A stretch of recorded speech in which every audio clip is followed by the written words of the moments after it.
Hey everybody, 6 o'clock, Tuesday, Tech Talk Tuesday, Star Racing, Star Power. I want to talk to you guys I want to go a little further than I did last week with the camshaft stuff. So let's see if you can get on here and watch me live. I'm going to go get a little stool to sit on. You guys hang tight just a minute, I'll be right back. I just about ran out of time getting ready for my Tech Talk today. Sorry for the shaking. I want to continue to go down the road we went down last week, talking about the 4 strokes of the internal combustion engine. We got an intake stroke, compression stroke, power stroke.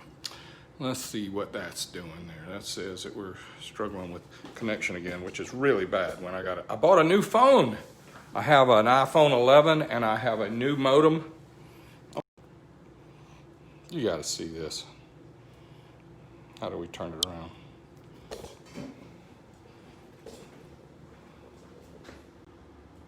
Look, I got a new modem, or a new, whatever that thing's called. So we should be tuned up now. But anyway, I'm gonna continue on. Hey guys. All right, I broke it down into 4: intake stroke, compression stroke, then exhaust stroke, and then, power stroke, then exhaust stroke. So I'm gonna say it again since I said that wrong. Intake stroke, that's when the piston's going down and the air's coming in. Then this is when both valves are closed. Piston goes up, squeezes it. Then it lights and goes bang on the power stroke, and then it goes back up on the exhaust stroke. So since this takes so long, y'all, I'm gonna break it down and I'm only gonna talk about 2 strokes today. Not 4-stroke, 2-stroke, but the intake stroke and the compression stroke, because it's a lot to cover and we can't get it all done. And I see that my internet connection is jacking with me a little bit, which I don't understand. Like I said, I've got a new phone. All right. And let's talk about intake opening. This is TDC, 180 degrees later is bottom. 100 degrees later, 180 degrees later is top, 180 degrees later is bottom, okay? So we split these strokes in half, 90 after or 90 before bottom. We also have 90 after bottom or 90 before top. They're both the same. Is that aggravating? Is it cutting out on y'all as bad as it is for me too? I'm sad for that. Hey, I have on my flamingo socks today. Look at that, pink ones. Isn't that cool? Some of you guys are laughing about my socks. Hey, Michael, Bob, Joe, Randy. So going back to the story,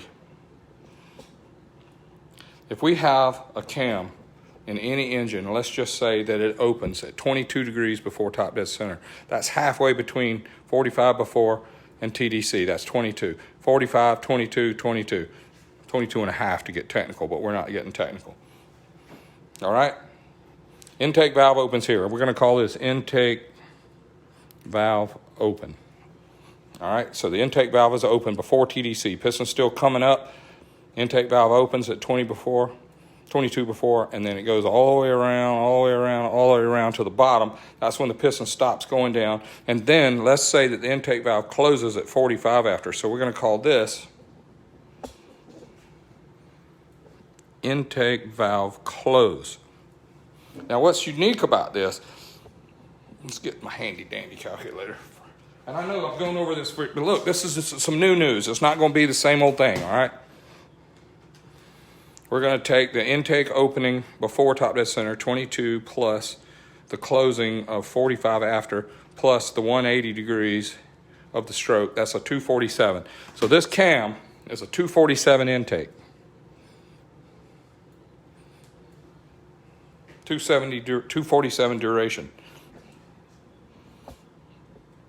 That means that at 22 before top, it opens, 180 degrees later, intake stroke, and then after the bottom, it goes to 45 after. So I add them all up.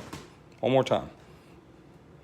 22 plus 180 plus 45 equals 247. So that's how you get a 247 intake cam.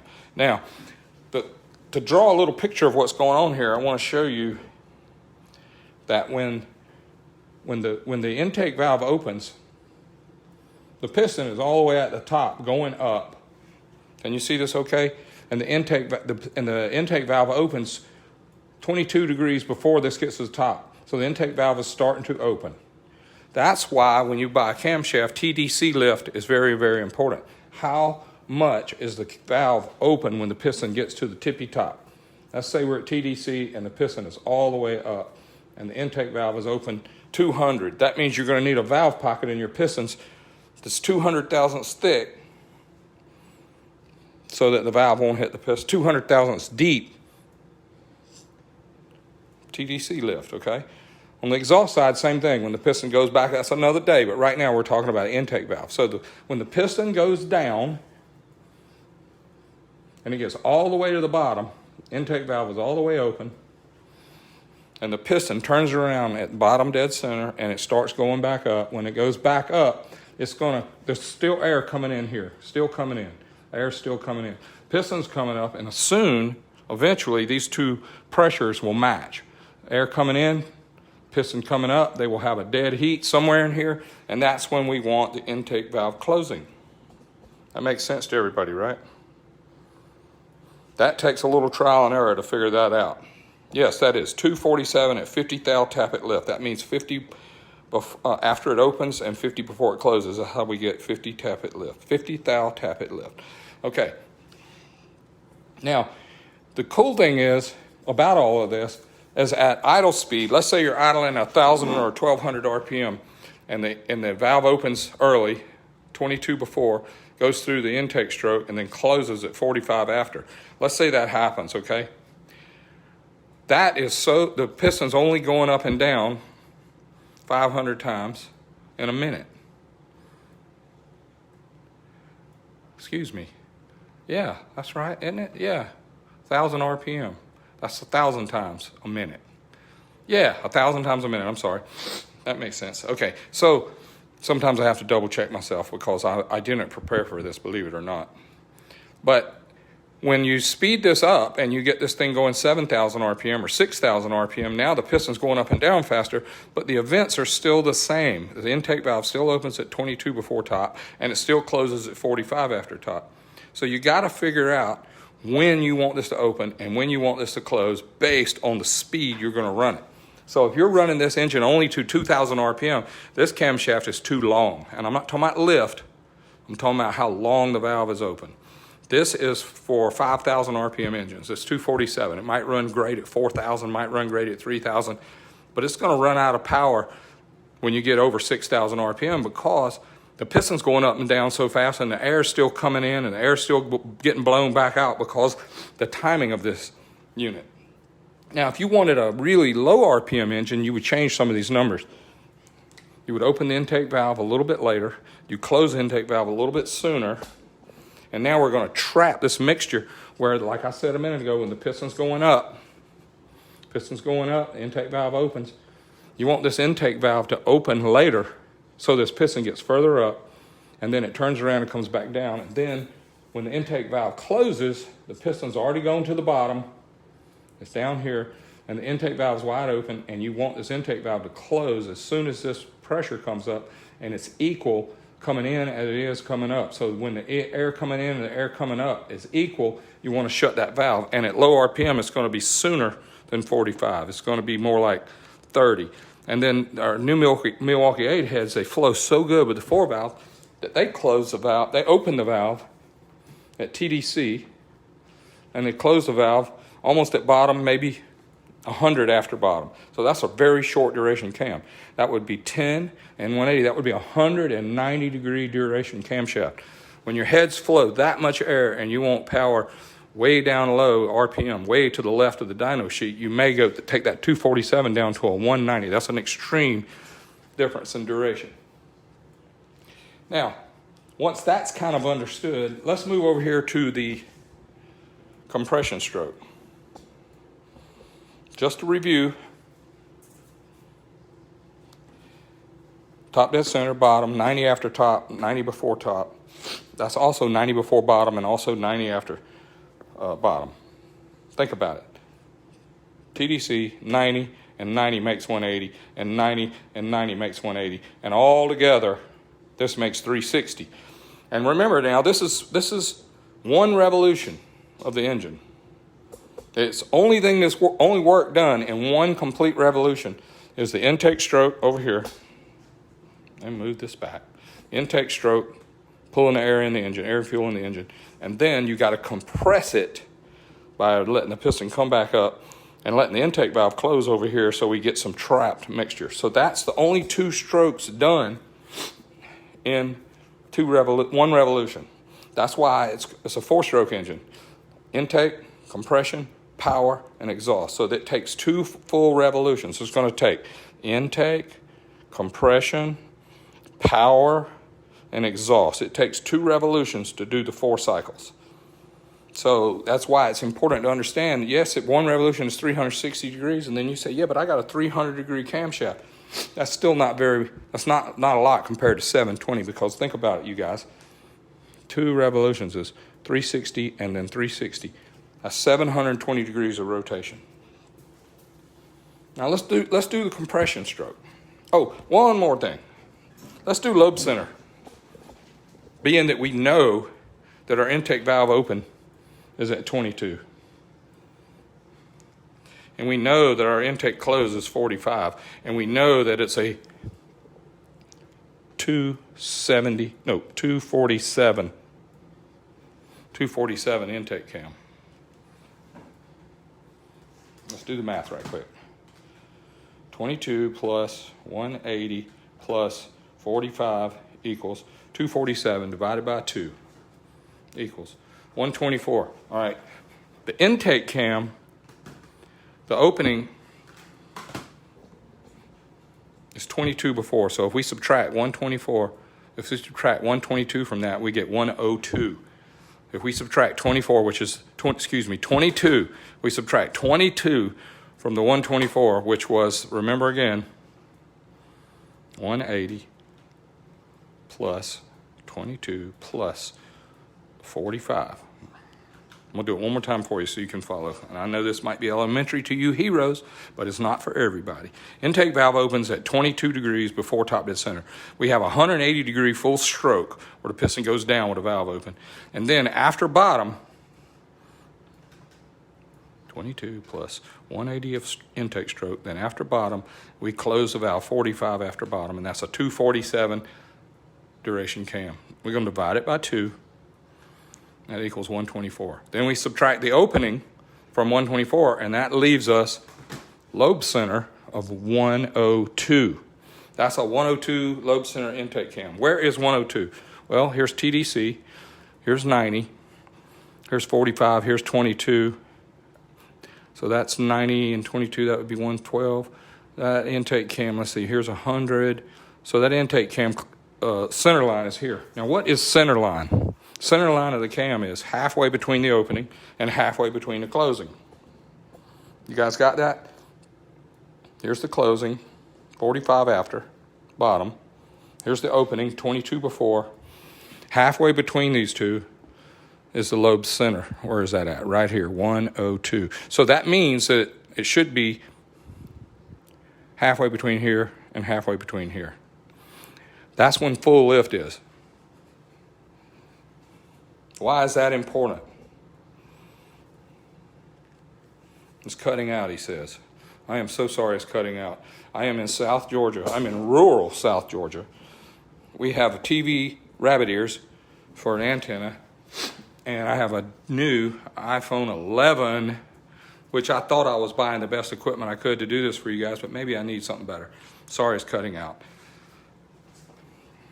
But I'll move over here so we can check out what's important about those numbers. Okay.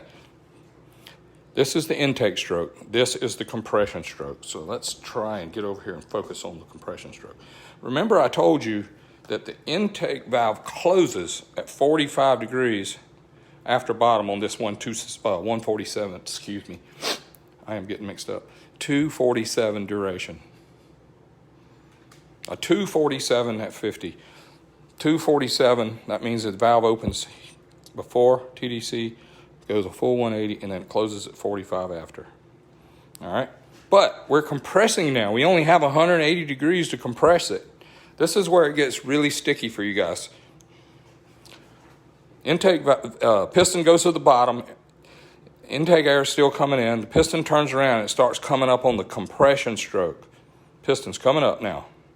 All right, when it comes up and the air is still coming in, when they match each other, you want to slam the intake valve shut. On this particular 247 cam, we close it at 45 degrees after bottom. All right. Now that means we have from here to compress it. That's only 90 and 45. That sounds like a lot of time. What does that? Do math for me. 90 degrees plus 45 equals. That's 135 degrees to compress. That's the intake valve shut. Piston's going up. All the valves are closed. And this thing is in compression. This is when you turn the engine over with a compression gauge in it and it goes. Yeah, I know. Sound effects. Ain't that cool? Compression check. That's when this is out of 720 degrees of rotation. It only has this much time to compress all the cubic inches, all the stroke, and all the bore. That would be a wonderful thing if we had a true 135 compression, but we don't, and I'm going to explain why right now. This is the part that blows my mind, everybody's mind. Is on a really nice engine combination, all motor, maybe this is 45 before top. We have to light the spark plug before the power stroke. The power stroke is next. So we have to light the spark plug. So let's say 22 is a little late. So let's set the spark off at 32.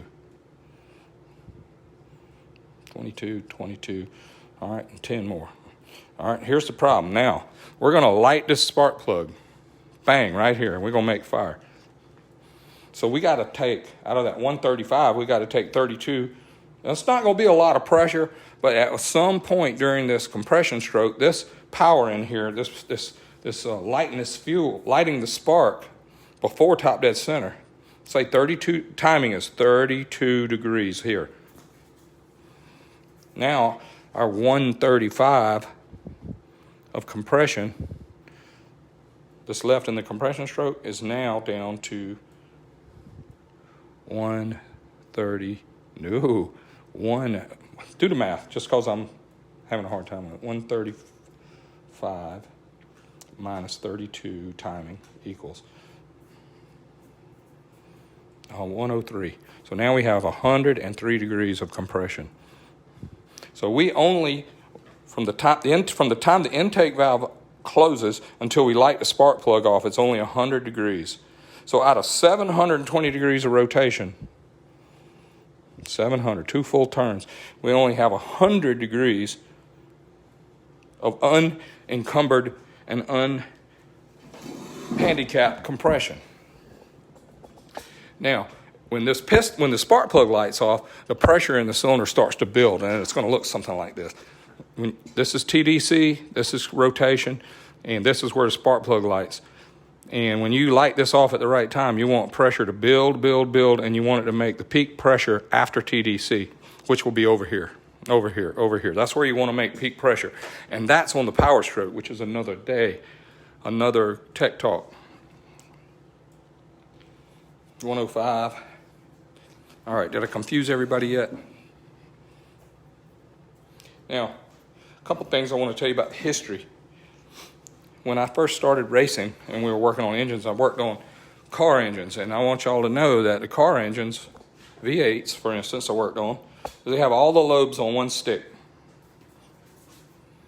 My last pro stock car cam that I had, that I was involved in, back in, say, early 05, 06, 07. This is a billet cam for a Pro Stock 500. Has a inch 200 lift, which is a 600 lobe high with a 2-to-1 rocker arm. This is so heavy, y'all. And the main on this bugger is as big as a crankshaft. And I'm going to tell you, this is old technology right here. Let me get my caliper out and see if I can show. You've heard of a main bearing on a car being like 2.5, 2.2, or a small block Chevrolet or whatever. But this camshaft bearing here is bigger than a big block Chevy main. It's bigger than a small block Chevy main. So this camshaft right here is really stiff and it's strong. And this is 15-year-old technology for Pro Stock cars. Look how big the bearings are. And also look how many bearings there are. 1, 2, 3, 4, 5, 6, 7, 8, 9. You got 9 bearings in that block. Then, once we started learning about that, the problem we found with this package is if you wanted to move the intake cam or you wanted to move the exhaust cam, you had to order a whole new stick because they can't phase them like we can. A lot of work to move the intake cam 1 degree or 5 degrees. There's a lot of work to move the exhaust cam 1 degree or 5 degrees. And here is a twin cam. This has intake lobes, exhaust lobes.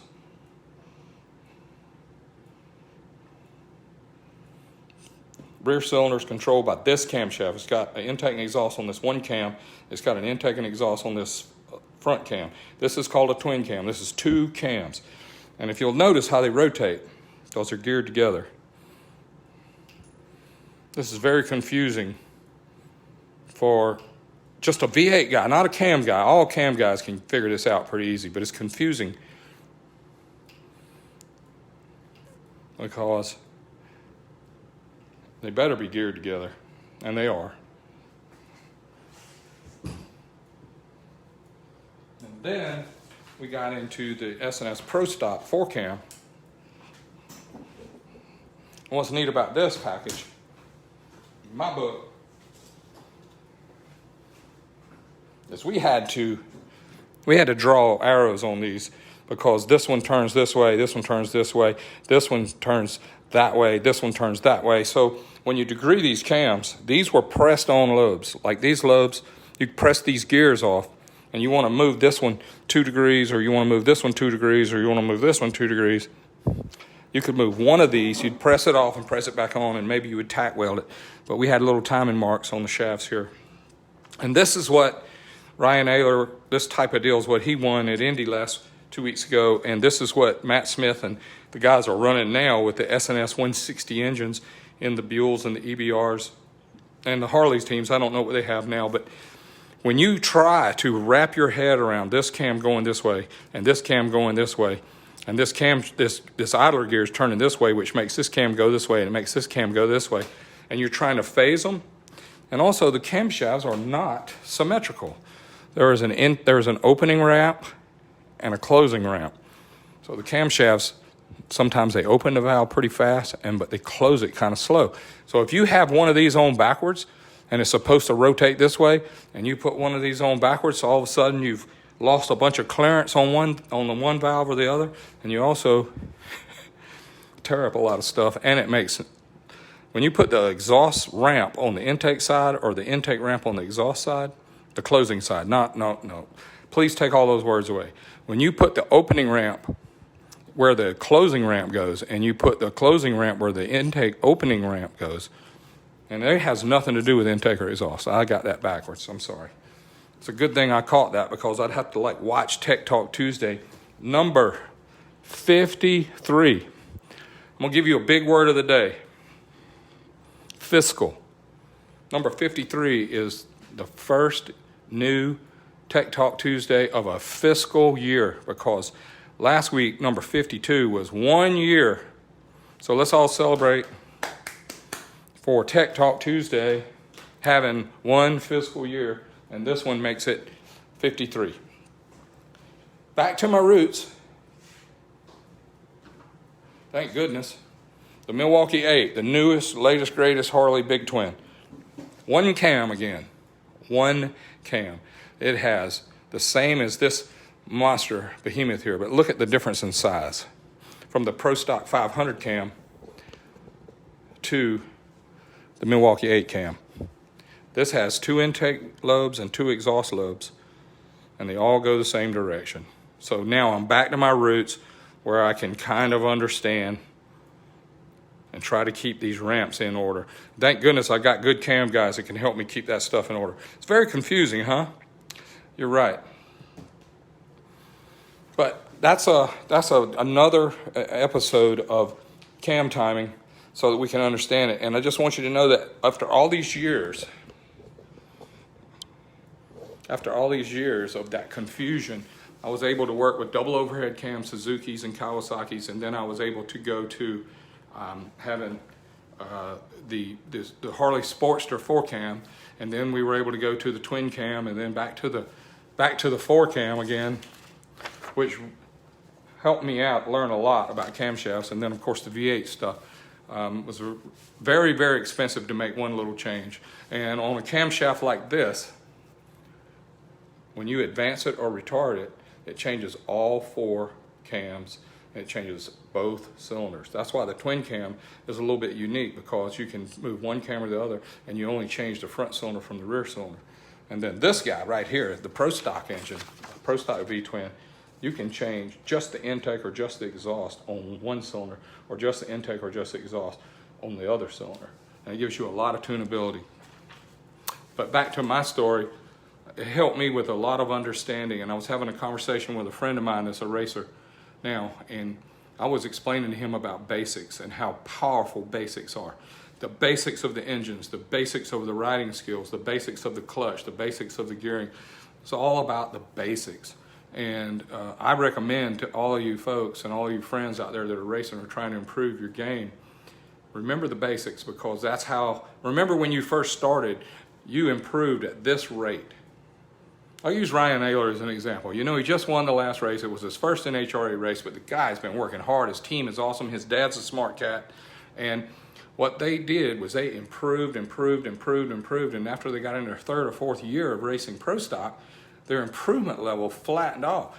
But the good news is it's still inclining, but the rate of gain is a little bit frustrating compared to when you first start and you're doing like this. And I see some names on here right now that it's very important for you to remember. Go back to the basics, because that's how we got here. The rules are still the rules, the math is still the math, and what worked back then works now again, but not exactly the same formula. And I'm just sharing with you guys to focus on the basics. If you don't remember them, maybe I'll do a basics for us one day. But thank you all so much for watching Tech Talk Tuesday, number 53. What a blessing it is to, can't even imagine I lasted that long to be able to do a 30-minute Tech Talk show with you guys every Tuesday. But thank you for watching. I love y'all. Thank you so much. May God bless.